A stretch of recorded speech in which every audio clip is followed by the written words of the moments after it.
Hello, হ্যাঁ বন্ধু, আমি আজ দেখাতে চলেছি পশ্চিমবঙ্গের যে 2026 সালে যে বিধানসভা ভোট হলো তার ফাইনাল এক্সিট পোল, সম্ভাব্য এক্সিট পোল, সেটাই আমি আজ দেখাতে চলেছি।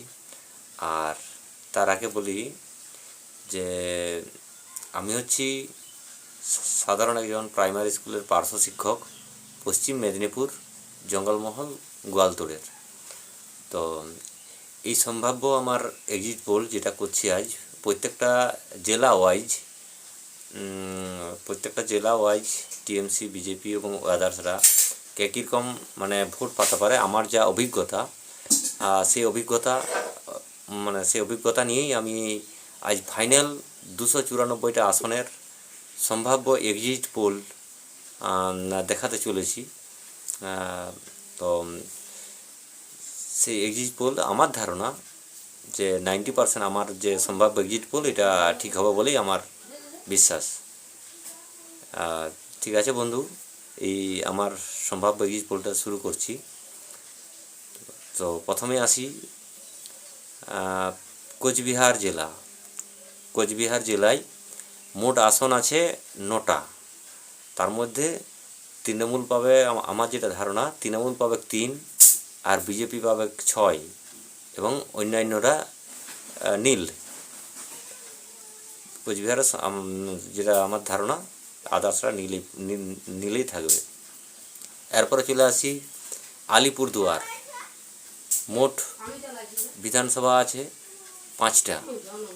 এর মধ্যে আমার যেটা ধারণা, তৃণমূল পাবে 2, বিজেপি পাবে 2 আর আদার্স 1, এটাই আমার ধারণা। এরপরে চলে আসি জলপাইগুড়িয়ে মোট আসন আছে 7টা। তো এই 7টার মধ্যে তৃণমূল পাবে 3 আর বিজেপি পাবে 4 এবং আদার্স 0 বলেই আমার মনে হচ্ছে। এরপরে চলে আসি কালিম্পং জেলায় একটাই বিধানসভা, সেটা আমার ধারণা তৃণমূল পাবে। এরপরে চলে আসি দার্জিলিং জেলায় মোট আসন সংখ্যা হচ্ছে কিন্তু 5টা। এই 5টার মধ্যে আমার যেটা ধারণা, তৃণমূল পাবে 3টা আর বিজেপি পাবে 2টা আর আদার্স নীল। এরপরে চলে আসি উত্তর দিনাজপুরে কিন্তু আসন আছে 9টার মধ্যে তৃণমূল পাবে 4টা আর বিজেপি পাবে 5টা আর অন্যান্যরা নীল। এরপরে চলে আসি দক্ষিণ দিনাজপুরে কিন্তু আসন সংখ্যা আছে 6টা। এই 6টার মধ্যে তৃণমূল পাবে 3টা আর বিজেপি পাবে 3টা, আদার্স কিন্তু 0। এরপরে চলে আসি মালদহে কিন্তু মোট আসন সংখ্যা হচ্ছে 12টার মধ্যে তৃণমূল পাবে 6 আর বিজেপি পাবে 6 আর আদার্স 0, এটাই আমার ধারণা। মালদহর পরে এবার আসি মুর্শিদাবাদে কিন্তু আসন সংখ্যাটা একটু বেশি আছে। মুর্শিদাবাদে আছে 22টা আসন। 22টার মধ্যে তৃণমূল পাবে 10 আর বিজেপি পাবে 9 আর আদার্স 3, এটাই আমার ধারণা। মুর্শিদাবাদের পর চলে আসি পূর্ব মেদিনীপুরে মোট আসন আছে 16টার মধ্যে তৃণমূল পাবে 6টা আর বিজেপি পাবে 10টা, আদার্স নীল। এরপরে চলে আসি পশ্চিম মেদিনীপুরে মোট আসন আছে 15টার মধ্যে তৃণমূল পাবে 5টা আর বিজেপি পাবে 10টা আর আদার্স নীল, এটাই আমার ধারণা। পশ্চিম মেদিনীপুরের পর এরপরে চলে আসি ঝাড়গ্রাম জেলা। ঝাড়গ্রাম জেলায় মোট আসন হচ্ছে 4টা। আমার যেটা ধারণা 4টাই পাবে কিন্তু বিজেপি, মানে তৃণমূল এবং আদার্স নীল। ঝাড়গ্রামের পরে চলে আসি পুরুলিয়া জেলা। পুরুলিয়ায় কিন্তু মোট আসন সংখ্যা হচ্ছে 9টা। 9টার মধ্যে তৃণমূল পাবে 3টা, আর বিজেপি পাবে 6টা, আর আদার্স 0। এরপরে চলে আসি বাঁকুড়া জেলা। বাঁকুড়ায় মোট আসন সংখ্যা হচ্ছে 12টা। 12টার মধ্যে তৃণমূল পাবে 4টা, আর বিজেপি পাবে 8টা, আর আদার্স নীল বলেই আমার মনে হয়। বাঁকুড়ার পরে এরপরে চলে আসি পশ্চিম বর্ধমান। পশ্চিম বর্ধমানে কিন্তু মোট আসন সংখ্যা 9টা। 9টার মধ্যে তৃণমূল পাবে 3টা, আর বিজেপি পাবে 6টা, আর আদার্স নীল। এরপরে চলে আসি প্রথম দফা ভোটের লাস্ট জেলা বীরভূম। বীরভূমে মোট আসন সংখ্যা হচ্ছে 11টা। 11টার মধ্যে তৃণমূল পাবে 4টা, আর বিজেপি পাবে 7টা, আর অন্যান্য 0। এরপর প্রথম দফা ভোট কিন্তু মানে এখানেই এই পর্যন্ত রেজাল্ট প্রথম দফা ভোটের। এরপরও বলি দ্বিতীয় দফা ভোটের প্রত্যেকটা জেলা জুড়ে এখনও বাকি 7টা জেলা। ওই দ্বিতীয় দফা ভোটের এই 7টা জেলার আর সম্ভাব্য এক্সিট পোল আবার আমি বলছি। কলকাতাতে মোট আসন আছে 11টা। তার মধ্যে তৃণমূল পাবে 5টা, বিজেপি পাবে 6টা, আর আদার্স 0। এরপরে চলে আসি দক্ষিণ 24 পরগনা। দক্ষিণ 24 পরগনায় বিধানসভার সংখ্যা কিন্তু 31টা। এই 31টার মধ্যে তৃণমূল পাবে 12টা, বিজেপি পাবে 11টা, আর আদার্স 8। এরপরে চলে আসি কিন্তু উত্তর 24 পরগনা। উত্তর 24 পরগনায় আসন আছে 33টা। সম্ভবত এই উত্তর 24 পরগনা জেলাটাই এখন বর্তমানে বড় বলি আমার পশ্চিমবাংলার মধ্যে, এটাই আমার মনে হয়। কারণ এই এক্সিট পোল করতে গিয়ে দেখছি যে উত্তর 24 পরগনায় কিন্তু বিধানসভার সংখ্যা সবচেয়ে বেশি, সমস্ত জেলার চেয়ে বিধানসভার সংখ্যা বেশি কিন্তু উত্তর 24 পরগনায়।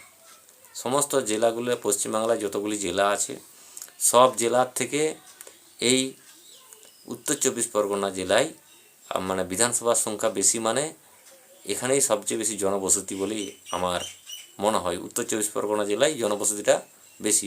বড় ঠিক বলা যাবে না, মানে কে বড় কে ছোট সেটা পরের ব্যাপার, কোন জেলা বড় কোন জেলা ছোট সেটা আমি এই মুহূর্তে বলছি না।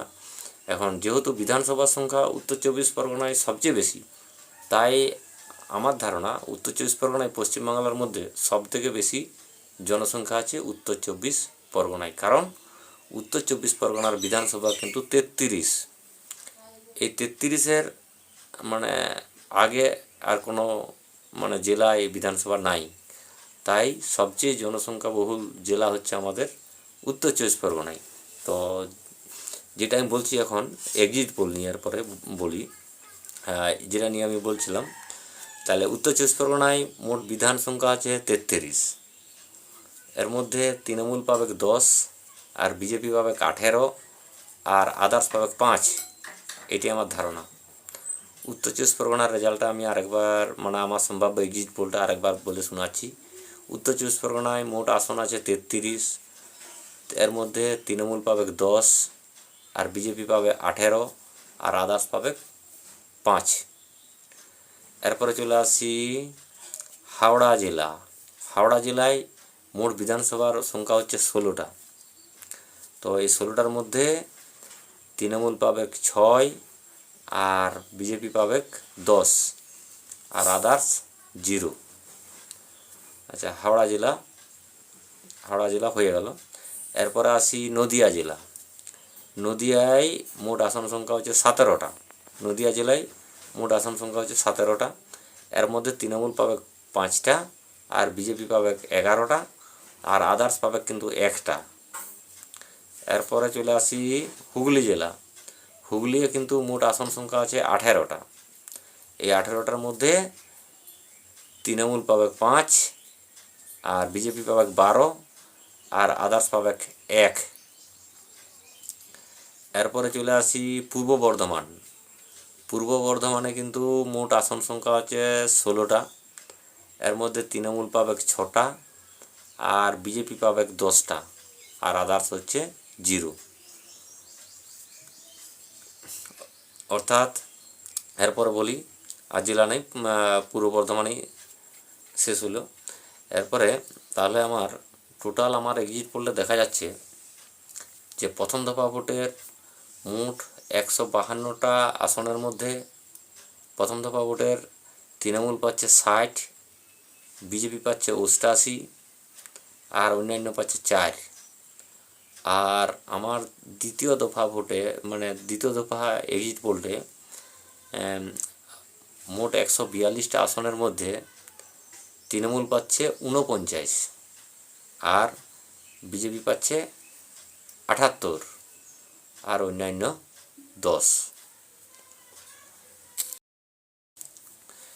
এরপরে মানে দুটো দফা আমার যে এক্সিট পোল, প্রথম দফা আর দ্বিতীয় দফাকে মোট যোগ করলে প্রথম দফার 88, আর দ্বিতীয় দফা মানে বিজেপির মোট ভোটটাই আমি বলছি, আমার এক্সিট পোল অনুযায়ী মানে 294টা আসনের মধ্যে ফাইনাল রিপোর্ট অনুযায়ী বিজেপি পাচ্ছে প্রথম দফা ভোটে 88, দ্বিতীয় দফা ভোটে 78, টোটাল হচ্ছে 166। আর তৃণমূল পাচ্ছে প্রথম দফা ভোটে 60, দ্বিতীয় দফায় পাচ্ছে 49, টোটাল হচ্ছে 109। আর আদার্সরা হচ্ছে প্রথম দফাতে 4, দ্বিতীয় দফাতে 15,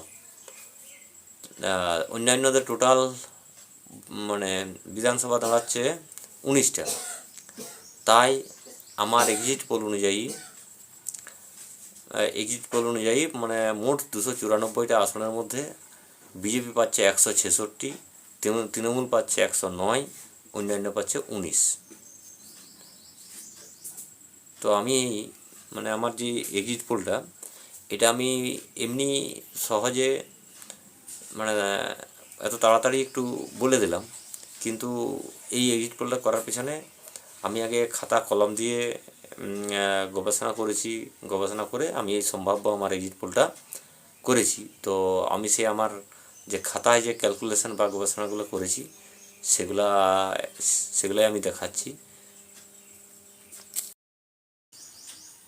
এই হচ্ছে আমার খাতার প্রথমে এক্সিট পোল গবেষণা করে করা খাতার এক্সিট পোল, অর্থাৎ এই যে জেলাভিত্তিক মোটামুটি ক্যালকুলেশন করা একটা মানে খাতা কলমে আগে এই ক্যালকুলেশনটা করেছি। এক্সিট পোল 2026 জেলার এরকম, আর মোট আসন এই তৃণমূল এই আসন জেলাভিত্তিক আমি আগে এরকম একটা খাতায় করেছি গবেষণা করে, তারপর আমি এই এক্সিট পোলটার সিদ্ধান্ত নিয়েছি। এই যে প্রথম দফা ভোটের মোট আসন সংখ্যা হচ্ছে 152, তার মধ্যে এটা হচ্ছে তৃণমূলের লাইন, তৃণমূল পাচ্ছে 60, আচ্ছা বিজেপি পাচ্ছে 88, আর এটা হচ্ছে আদার্সের লাইন 4। আচ্ছা একইভাবে দ্বিতীয় দফা ভোটের এক্সিট পোলে যে জেলা ওয়াইজ পরপর আছে কলকাতা, দক্ষিণ চব্বিশ পরগনা, উত্তর চব্বিশ পরগনা, হাওড়া, নদিয়া, হুগলি, পূর্ব বর্ধমান মোট। আর এরকম আছে এটা আছে জেলা জুড়ে মানে দ্বিতীয় দফার মোট, তাহলে দ্বিতীয় দফার মোট হচ্ছে মোট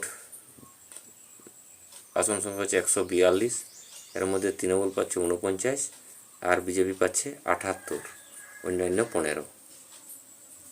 তারপরে এই সাইডে ফাইনাল একটা করেছি। ফাইনালটা হচ্ছে যে আমার ফাইনাল সম্ভাব্য মোট exit pole 2026 final exit pole. এটা হচ্ছে প্রথম দফার ভোট হচ্ছে 152 আসন, দ্বিতীয় দফার ভোট হচ্ছে 142 আসন, আর মোট আসন সংখ্যা 294টা। আর এর মধ্যে প্রথম দফায় যে বিজেপি পাচ্ছে 88, তৃণমূল পাচ্ছে 60, আদার্স পাচ্ছে 4, আর এই যে দ্বিতীয় দফাতে বিজেপি পাচ্ছে 78, তৃণমূল পাচ্ছে 49, অন্যান্য 15। আর এই যে মোট আসন সংখ্যা হচ্ছে 294-এর মধ্যে কিন্তু বিজেপি পাচ্ছে 166, তৃণমূল পাচ্ছে 109, আর অন্যান্য পাচ্ছে 19। এই ফাইনাল রেজাল্টটা আমি আরেকবার বলি যে 2026 সালের ভোটের মানে ইলেকশনের ফাইনাল আমার সম্ভাব্য এক্সিট পোল, মোট আসন সংখ্যা হচ্ছে 294, আর বিজেপি পাচ্ছে 166, আর তৃণমূল পাচ্ছে 109, আর অন্যান্য 19। এই এটা হবে বলেই আমার ধারণা। এই এক্সিট পোলটা সত্য হবে বলে 90% আমি বিশ্বাসী যে আমার এক্সিট পোল প্রায় 90% ঠিক হওয়ার চান্স বলেই আমি আশা রাখছি। হ্যাঁ বন্ধু, 2026-এর ভোটের মোটামুটি এক্সিট পোল বা সম্ভাবনা সম্বন্ধে সব কিছুই বললাম। এরপরে মোটামুটি এরপর দেখা যাবে আগামী 4 তারিখ রেজাল্টের সময় কতটা আমিও নজরে থাকবো এই এক্সিট পোল নিয়ে। আমার এক্সিট পোল কতটা সত্য হলো সে ব্যাপারটা আমিও দেখব, আপনারাও দেখবেন। মানে আমার অভিজ্ঞতা হয়তো কতটা সত্য হয় এই আশা রাখছি। আর আমারও এক্সিট পোল ঠিক হোক, এটা আমিও চাই, এই আশা নিয়ে আছি।